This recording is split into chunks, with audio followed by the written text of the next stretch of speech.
What started on the drawing board became a trophy. Engineers at Federal Premium Ammunition designed the trophy-bonded tip bullet to deliver devastating, bone-crushing performance. With a translucent polymer tip and boat tail design, Trophy Tip provides flatter trajectories and improved accuracy. Plus, a solid copper shank jacket and bonded core mean high weight retention and deep penetration. Trophy Bonded Tip from Federal Premium Ammunition. Claim your trophy. Welcome again, everybody, to Deer Talk Now. We're on location in Eastern Oregon this week, and we have a special guest with us, David Morris. David is the head of the Oregon Big Game Records book and club, and he is also runs Northwest Big Game, an outfitting business here in Eastern Oregon. David, thanks for joining us for the program today. We're really happy to be out here with you. You bet.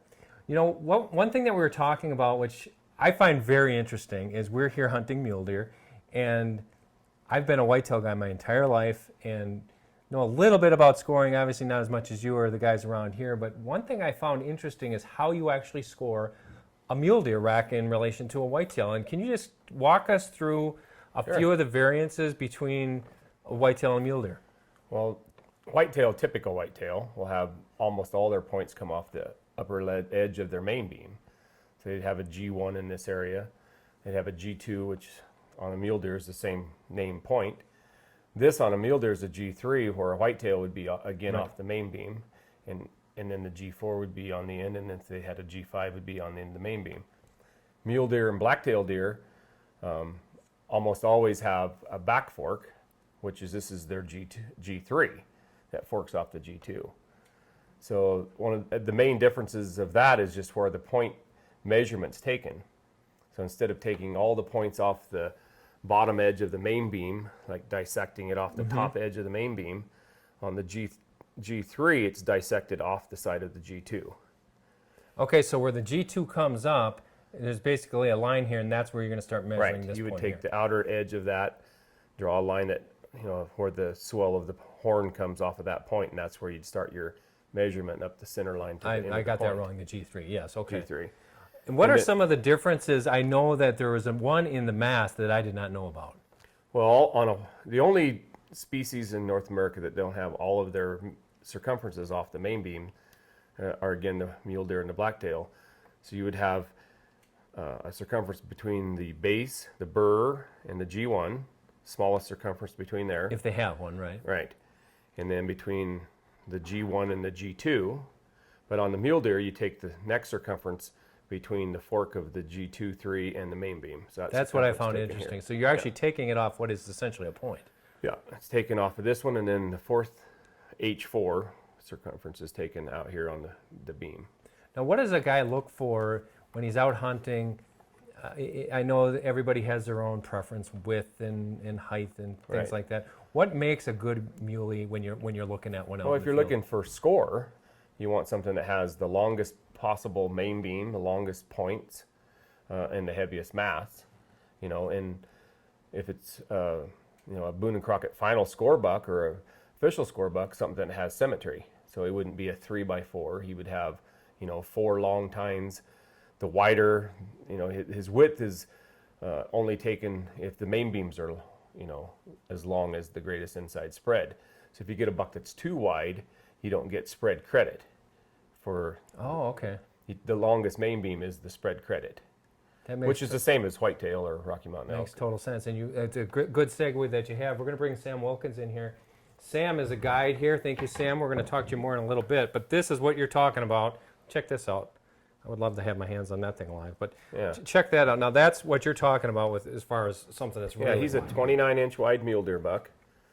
You take the length of his longest main beam, which on this buck's 23 inches, and then his greatest inside spread, from inside of the main beam, wherever the greatest spread is right here, is 26 inches.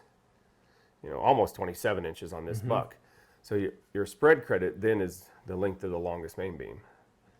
So where you see the two deer side by side, if you're hunting those, there's probably only about 5 or 6 inches difference in score.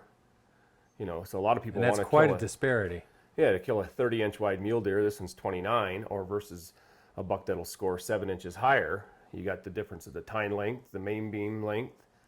This buck actually gains quite a bit compared to the buck on my right because he has eye guards. You know, where this buck just has the one eye guard, you don't get that score difference. So this is basically a 162 frame deer. This is a 167, 168 frame deer. That is awesome. That's an awesome buck. Check that out. And that's another difference. They call them eye guards. We call them brow tines. But in any case, it's a cool looking rack and a cool looking deer. David, now let's get into whitetail racks and some differences that we see there. This one, first of all, you got to tell us about it because once everybody sees this, they're gonna gasp. Yeah, this was a whitetail deer killed in the 2013 season here by a 14-year-old hunter, a girl named Kaylee Smith. Her first time archery hunting experience. Was killed in the Walla Walla unit in Washington. It's not only the Oregon state record typical whitetail by any method, it's also the biggest archery whitetail deer ever killed in any of the Northwest area, Idaho, Washington, Absolutely. and Montana. I mean, you're going to show us here, but outside of a couple small differences, it's almost a perfect rack. Yeah. I mean, you just never see tempo. You're looking at a buck that's got 29-inch main beams. You know, he has some abnormal points, which are deductions from the final score. He has an extra point here and off of his eye guard, his G1 there. So he's over 180-inch gross buck. He final scores at 178 and 6/8. 178 net score. Yeah, But net final. what we say, nets are for fish. What the Yeah. gross was what again? Well, the gross is well over 180. I can't remember exactly what. And one thing you were showing me here, I knew about it, but the way you explained it was pretty unique, was when we're looking at the G4s on this deer, this one is considerably shorter than that one, and how does that affect the score? Right. Well, you take the length of all the points goes in the gross score. So once you have the gross score, there's a difference column left to right. So on this buck, if this point was 9 inches long and this one's 6 inches long, there's a 3-inch difference in the column. So that's subtracted from the final score. So you're basically just taking that point and doubling the it. short point and doubling it. And then this one is going to be the same length. And that was kind of what we were talking about earlier, where we were talking about the circumferences. On this buck, you have the smallest circumference between the burr and the G1, the G1, G2. And then on the main beam, instead of on the mule deer, which was up here, it's off the main beam, and then the H4 is off the main beam also. So now one thing I think that I understand is if you have a buck, let's say this buck had a shared point here, and it didn't meet the requirement, so then you would be actually taking that next mass measurement over here.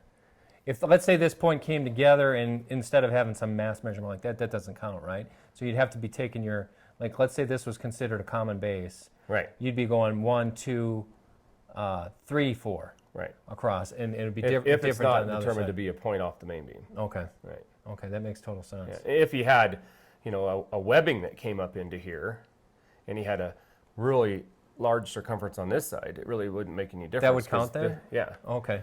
And he doesn't have it on this side. You still have this circumference, which is the controlling factor. Okay. If they both have that webbing, then when you take the upper edge of the beam off, you have to be above the webbing. You can't be down on, right above the main Gotcha. beam. Yep.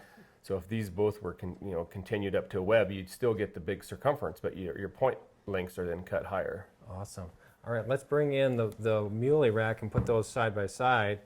And so basically what you're saying, the difference is here, there are some, but not too many. No, the circumference taken on the third circumference, the H3 is here, which is not off the main beam. So And then that's the basically point the only length- difference between a whitetail and mule deer rack. Right, and then the point length is cut off of the G2 instead of from the main beam. Right. Very cool. Well, let's bring Sam in. We're going to put these racks off to the side. And we're going to just talk to you guys. I mean, I've met some antler fanatics, and these two guys are antler fanatics. They both work for a record book. It's called, it's David's organization. It's called Oregon's Big Game Animals. It's a record book. Also, the website is? Yeah, www.nwbiggame.com. So how did you guys meet, and how did you guys get to scoring deer and other animals together and that type of thing? Well, Sam originally was one of the measures that was asked by Rusty Lindbergh, who was a Boone and Crockett measure in the Portland area, to work at the Portland Expo show.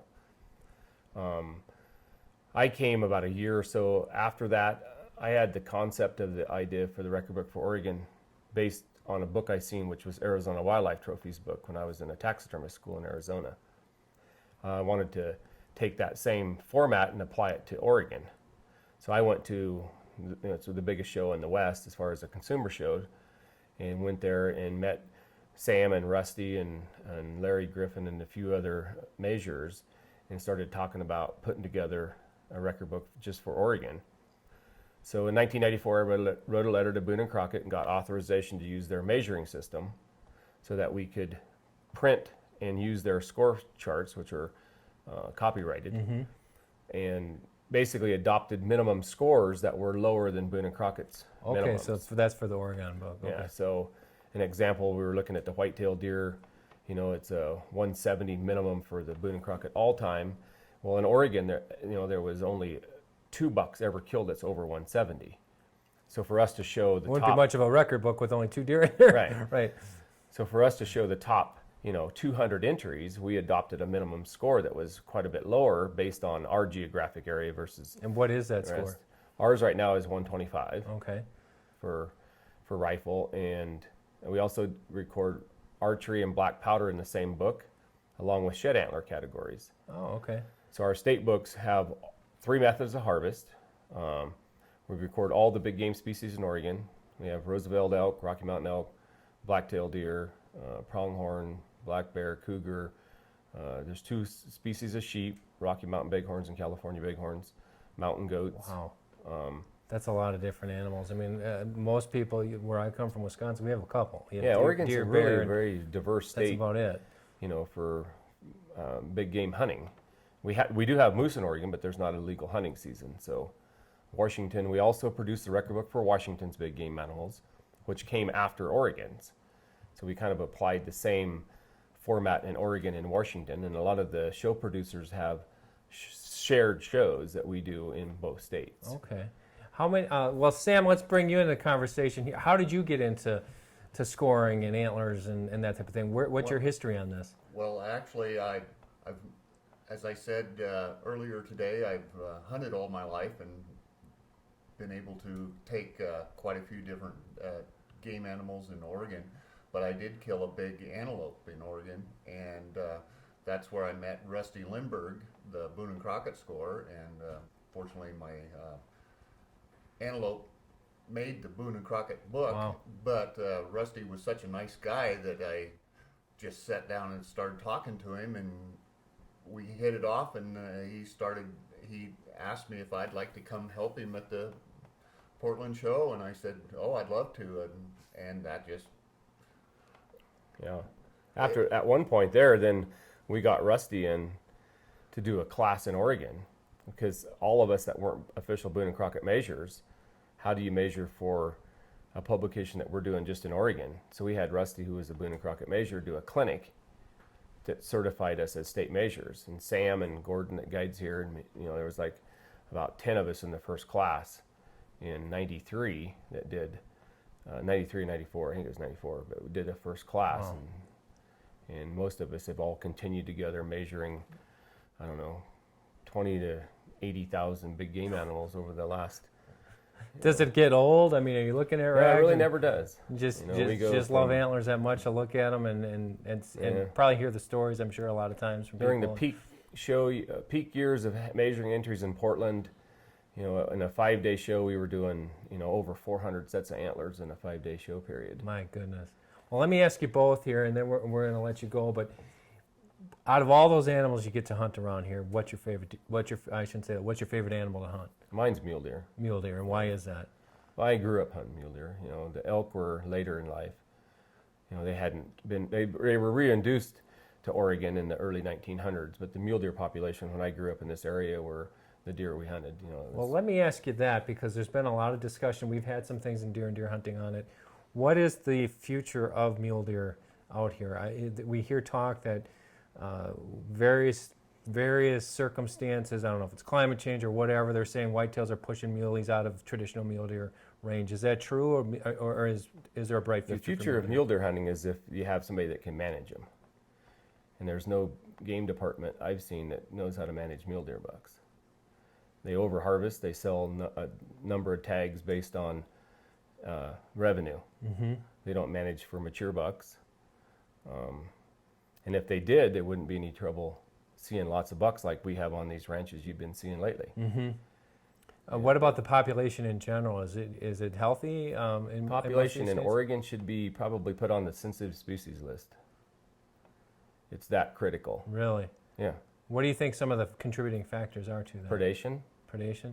So you have coyotes, mountain lions, bear. Overhunting and predation. Overhunting, So predation, that'll do it. Yeah, if you don't, grasp that idea of it, you're going to lose that population of that deer. Do you think that there's more aggressive management needed for predators? Oh, exactly. And that would Well, and it was historically. The U.S. Biological Survey, which became the U.S. Forest Service at one time, come in here real aggressively and had, steps and measures they used to control the population of predators, which from the early days when there was basically no deer here, I've been 5 or 6 generations, or our family has been here and seen the rise and fall of mule deer population, along with other game. And what takes place is our society tends to manage peaks and valleys. They don't do anything that's sustainable. The mule deer population in the 20s, my grandfather told my grandmother, was that if you found a buck track in the snow, you followed it all day long, or you may never see another deer. My goodness. So with really aggressive predator control, because of the ranchers, the government policy was to try to, help eliminate the coyotes and a lot of the wolf population, which was a main predators. Right. That you've seen those big increases along when they started the farming and a bigger food source. Well, you've seen huge spikes in the mule deer population. Sam and I both have witnessed in our lifetime, from him being in Klamath and me being in Grant County, tens of thousands of mule deer in these counties. And there's a remnant population of that existence today. Wow. Now, do you still have wolves in the state? They come in from Idaho. Okay. Yeah. So I know they had a problem in Montana, or it's increasing in Montana and some of these other states, and is in other parts of the country as well. And anybody that's an outdoorsman that likes wildlife will like any of the species. I'm a fan of a big cougar. I'm a fan of a wolf. Absolutely. But you have to control the populations according to your game, or you better start cutting tags. That's right. And when the state's revenue's generated totally on tag numbers, what are they going to do? Well, They don't cut tags. They're not cutting tags, right? They can do aerial surveys and count deer after deer after deer, or whatever numbers they are, but there's never anything adjusted in the synopsis when it comes out next spring. Because that is a problem. And their only option is a tag increase. So what's taken place in Oregon since 1990s, there's just like 142,000 less hunters in Oregon than there was in the 90s. Oh my goodness! Wow. Deer hunters? You can't keep selling them a camping trip. Yeah.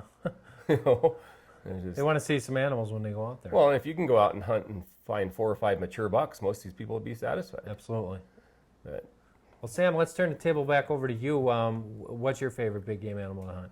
Actually, probably the one that I enjoy the most is pronghorn antelope.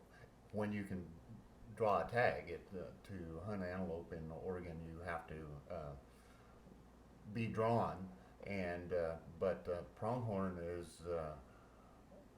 a wonderful species to hunt because they're so unpredictable. You don't know what they're going to do. You were saying this today in the truck. You're saying one day they could walk towards you, the next day they could see a little flicker and they could be heading for the hills. That's right. But you can hunt all day. They hardly ever lay down more than 15, 20 minutes at a time, and then they're up moving. So you can stay after them all day So long. if you're in an area with animals, you can basically, it's like, well, kind of like turkey hunting, where you could just keep going and going and going and striking a bird, so to speak. Pronghorn and sheep aren't nocturnal, so they feed all day or most of the day, or they sleep at night. And deer and elk are nocturnal. Yeah, and So they're out all day and those all big night. bucks get pressured, and I'm difference. sure they're just like any place else. You just And have to pronghorn, the see. good thing about that is you got, the optics where you can glass, they're more open ground. And, I listed mule deer, but pronghorn and sheep would be real close to. You're for me going to to change your answer now. No, a I little mean, bit. I grew up a mule deer hunter, but I love hunting pronghorn and sheep. But like he said with the tags, I have 14 points. I put in 14 years in Oregon, and may draw next year, may not. So you're 15, 16 years. Wow, that's amazing. Yeah. Well, guys, thank you very much. David, Sam, thank you very much. You're welcome. That's Deer Talk now for this week. Want to remind everybody, go over to shopdeerhunting.com, check out the specials there. But until next week, I'm Dan Schmidt, along with my new friends here in Oregon. We'll see you next week here at Deer Talk Now.